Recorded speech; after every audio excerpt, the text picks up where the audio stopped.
Le Wingmaster débrief du dimanche. Salut à tous, salut Jérôme. Salut Seb, bienvenue, salut à tous. Tu m'as fait peur sur cette présentation. Oh, écoute, on est en version enregistrée aujourd'hui et comme vous avez été nombreux à nous envoyer via notre WhatsApp vos commentaires audio, des vidéos, on va débriefer vos exploits avec Jérôme. Donc un spécial aujourd'hui débriefing, débrief du débrief.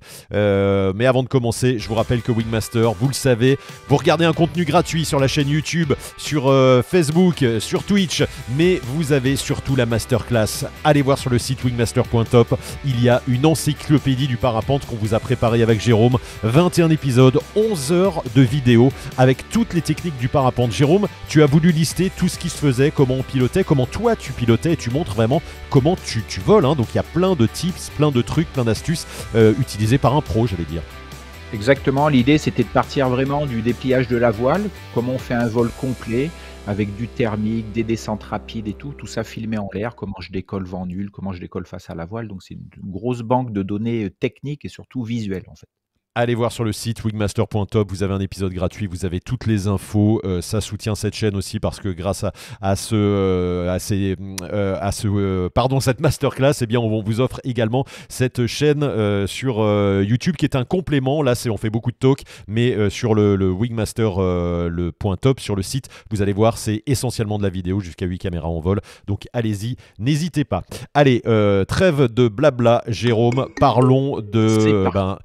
On débriefe vos exploits aujourd'hui parce que vous nous avez envoyé pas mal, comme je vous le disais, d'éléments qui nous permettent de travailler et d'être, enfin en tout cas surtout Jérôme. Donc Jérôme, tu vas travailler et tu vas pouvoir débriefer un petit peu ce que nous ont laissé les amis pilotes Oui. en audio, en vidéo sur notre WhatsApp. Vous allez voir le numéro qui apparaît, donc n'hésitez pas, vous pouvez continuer à faire ça.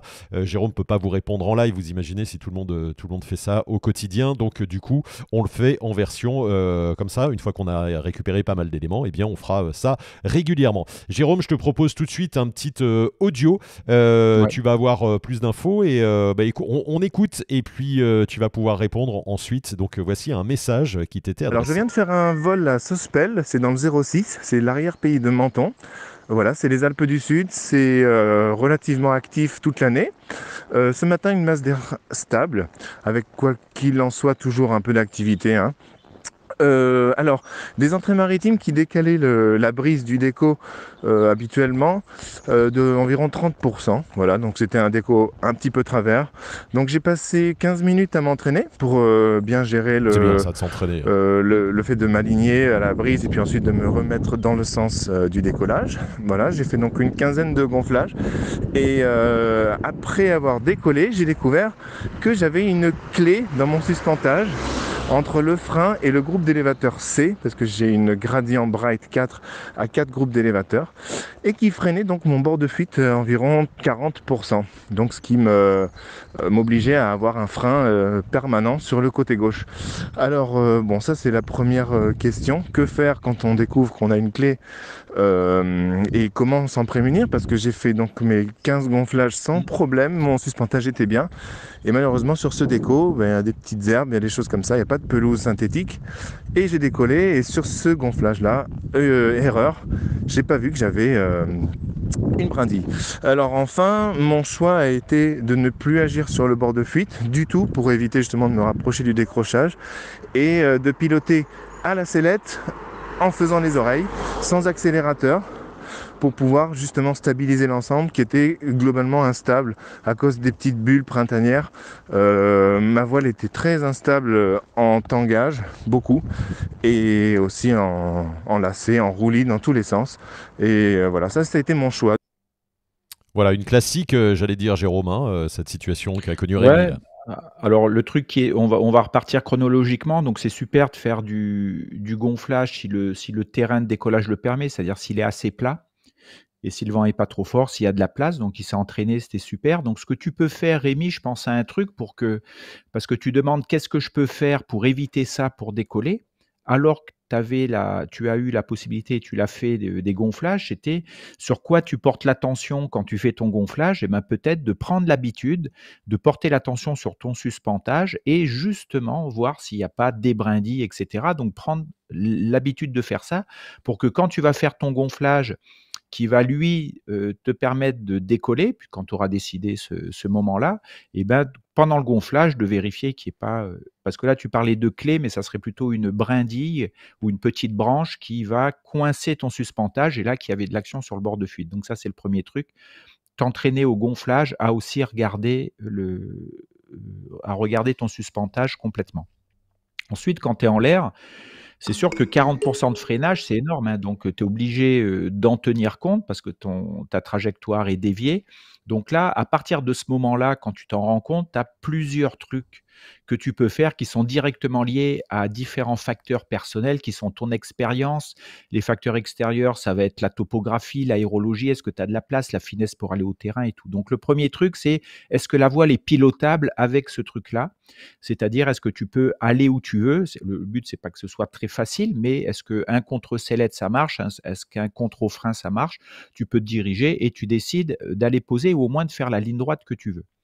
Ensuite, pendant cette ligne droite, si tu as de l'expérience, tu peux te dire, est-ce que je peux voir où est le problème? Donc là, c'était en haut à droite dans les freins et essayer de résorber ce truc-là. Donc, comment on résorbe une clé ou une brindille? Déjà, c'est d'utiliser ton frein et de donner un grand coup sur ton frein, de remonter ta main. C'est pas du tout un mouvement de frein qui est doux. Il faut choquer le frein, mais sur une amplitude, on va dire, assez importante, mais pas longtemps du tout. On descend, on remonte.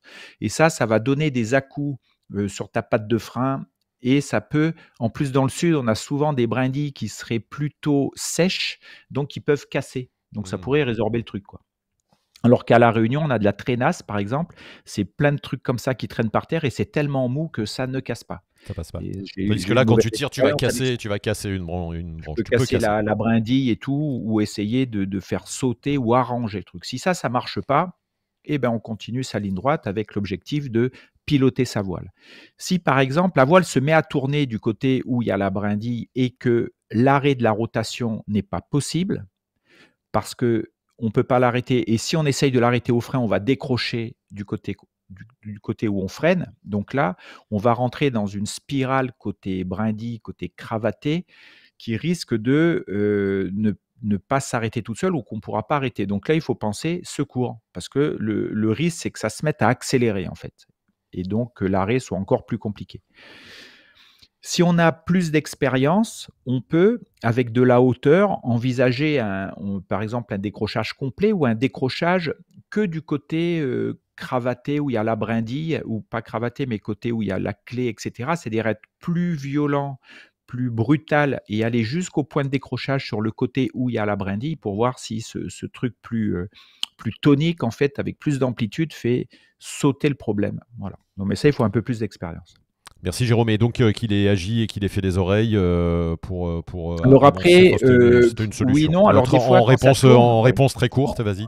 Très courte, on peut même faire. Moi, ça m'est déjà arrivé avec une voile coincée d'un côté. J'ai fait l'oreille pas à l'opposé. J'ai fait de l'oreille côté cravaté, côté coincé, une seule, et ça stabilise bien parce que le corps se remet au milieu de la voile avec une voile qui est un peu plus petite.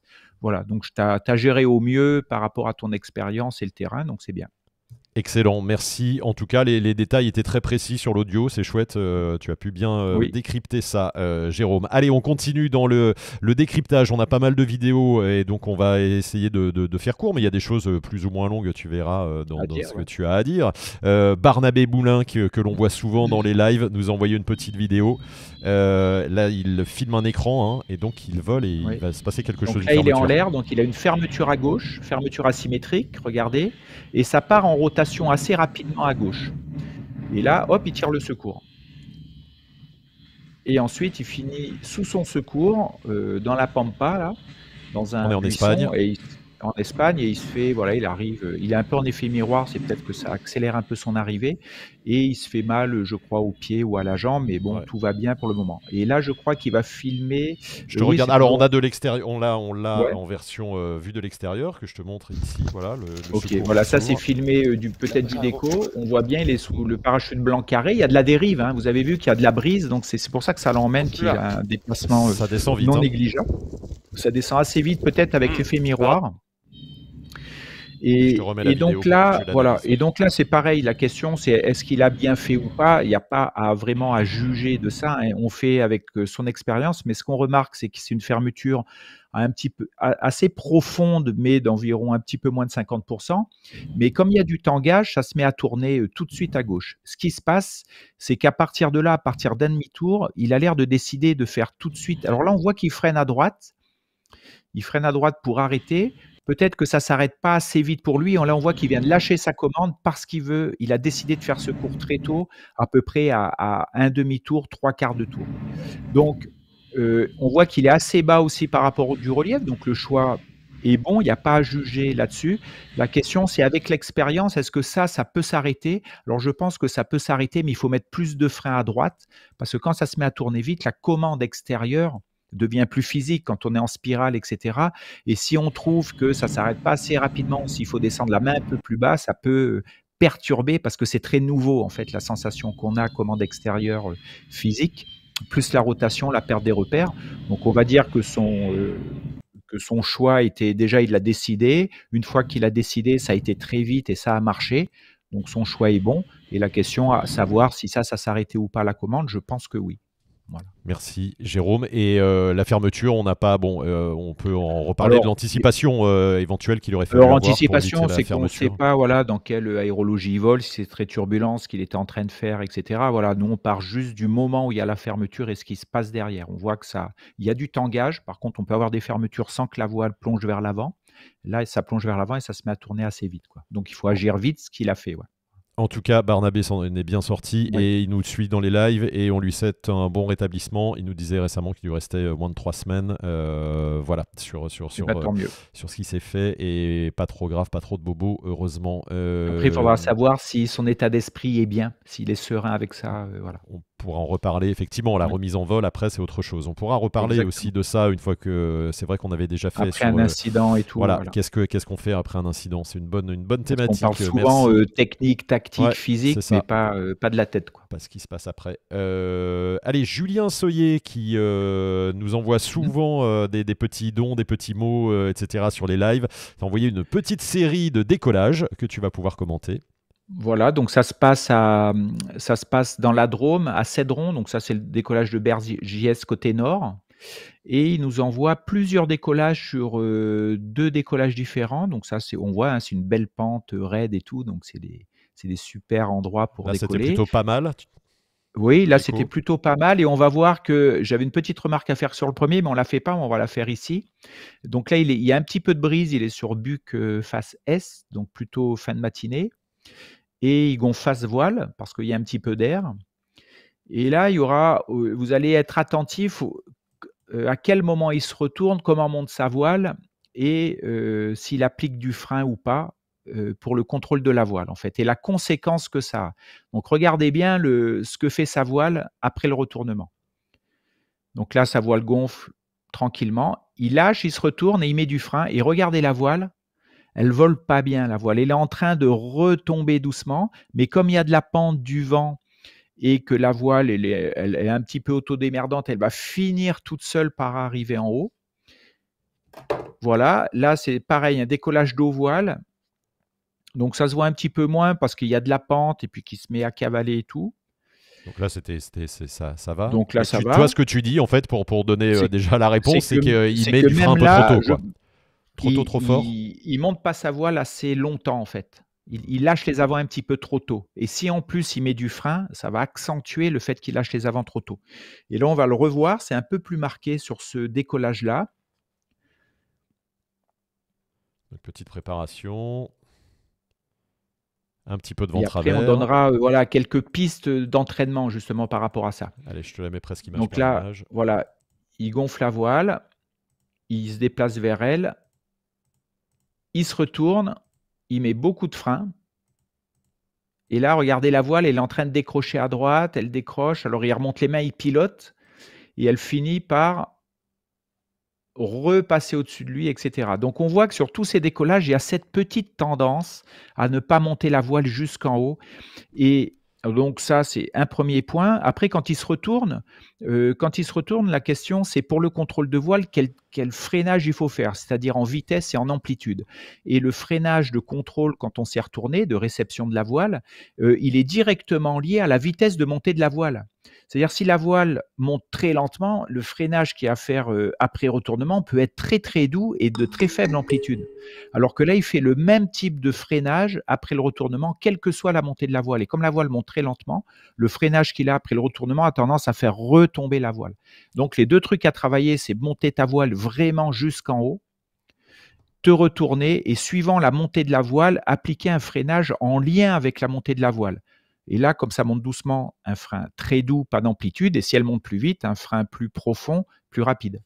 Voilà C'est pas l'idée. catastrophique, mais ça peut être Non, gênant voilà. si Mais ça peut lui par jouer des oh là, tours sur voilà. d'autres décollages. Parce que là, la C'était- pente le sauve un peu sur des décollages raides comme ça, mais si on a un décollage plat, le risque, ça serait qu'il se mette à courir avec une voile qui vole pas bien, qui finit par tomber derrière lui alors qu'il prend de la vitesse, quoi, Et en ça peut être courant. dangereux Exactement. en fonction des circonstances. Allez, ce candidat suivante, candidat suivant, je dis suivante parce que Une candidate, c'est une candidate, c'est Laurine qui nous a envoyé cette vidéo. Alors je sais pas, on sait pas où ça se on passe, sait pas où comment ça c'est, se mais en tout passe. cas, c'est joli, quoi.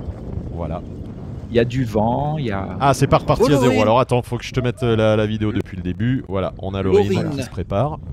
Donc elle est accompagnée, mais elle se débrouille toute seule. Donc décollage dans peut-être 15 km/h de vent à peu près. Donc elle se déplace vers la voile, c'est très bien. La voile arrive au-dessus, elle se retourne et là elle contrôle. Et on voit qu'elle se fait un peu balader à droite, à gauche. Ses actions au frein sont bien, mais elle se fait quand même balader, elle est un peu sur la pointe des pieds. Regardez quand elle décolle, Laurine. Voilà, Laurine, quand tu vas te mettre à décoller, c'est plutôt la voile qui te décolle que toi qui as envie d'y aller, quoi. Bravo, Donc, Laurine. Donc, ce qu'on peut dire, la remarque que je peux faire, c'est que ton gonflage, il est bien et tout, et quand tu te retournes, tu peux avoir plus de présence sous ta voile, c'est-à-dire écraser ta ventrale écraser ta ventrale vers le sol pour mettre plus de poids à ta voile, et tu vas voir que ta voile va moins te balader parce que là, tu es un peu sur les pieds, un petit peu en retrait et tout, donc la voile, elle n'est pas assez chargée là. Donc il faut que tu bascules tes épaules entre les élévateurs, ça va écraser ta ventrale et ça va te permettre de faire la même chose mais avec plus de maîtrise, de contrôle, et tu vas moins subir ce qui se passe, quoi. Voilà. Et tu vas décider de décoller. C'est la position de l'aigle. Hein. C'est vraiment Voilà, chicken basculer run. pour que les bras Voilà. passent derrière. Hein. Basculer Tu en pour que parles. les épaules passent vers l'avant et qu'on puisse Voilà. charger la ventrale vers le sol, mettre du poids, quoi. Voilà. Mais pas passer les bras à l'arrière. L'idée n'est pas Et de pas passer passer les les bras à bras. l'arrière. C'est qu'il passe tout seul Exactement. derrière. Et oui. J'ai bien Et d'ailleurs, retenu la leçon. Hein. Voilà. Oui, 10 ans de je Wingmaster, vois. je vais y arriver, Voilà. Jérôme. Non, pas 10 ans, mais Tu vas y arriver. je vais y arriver. Oui, Allez, un ancien vidéo. Wingmaster, déjà. Vidéo suivante, Jérôme, on est à Morillon, du côté de Morzine, et là, on a Olivier qui apparemment, alors Oui. il a un numéro belge, Olivier, il m'a pas dit s'il était belge, mais il y a des chances, vu son numéro sur WhatsApp qu'il nous a envoyé. Il fait une petite fermeture, on ne va pas la voir, mais on va l'entendre surtout. Voilà. Donc là, il est en approche. On voit le terrain là-bas, voilà, qui est devant lui là-bas. Il fait une PTU main droite. Et puis là, il fait quelques wings, je pense, pour descendre, pour se placer. Donc il fait des petits wings à gauche. Et puis fermeture à droite. Et il nous demande qu'est-ce qui se passe en fait, pourquoi il y a une fermeture. Il a été surpris, peut-être impressionné par la fermeture droite qu'il a eue, environ 30%, une grosse oreille en fait, mais surtout il l'avait pas vu venir. Et c'est pas du tout dû à l'aérologie ce truc-là, parce que je me suis posé la question à un moment, il n'y a pas beaucoup de vent, il y a 10-15 km/h de brise qui se met en place, on est en fin de matinée. Ensuite il fait une belle PTU et on voit comme il avance face au vent qu'il n'y a pas beaucoup de vent. Et donc c'est les wings en fait, c'est-à-dire qu'à un moment il fait un wing à gauche et la main droite est complètement relevée, comme le wing est avec une certaine amplitude, on va dire, et ben le bout d'aile extérieur est trop rapide et il ferme en fait, parce que la main est bras haut. S'il y avait un peu de frein à l'extérieur, la voile à droite n'aurait pas fermé. Donc c'est pas dû à l'aérologie, parce que Voilà, là on va je pense revoir que les c'est tout wings. calme. Voilà, on voit, là il fait des wings, donc là il relâche. Il part à gauche mais on voit pas, ah non il va en refaire, voilà. Voilà, c'est là. Donc là, il part à gauche, mais sa main droite, on la voit pas.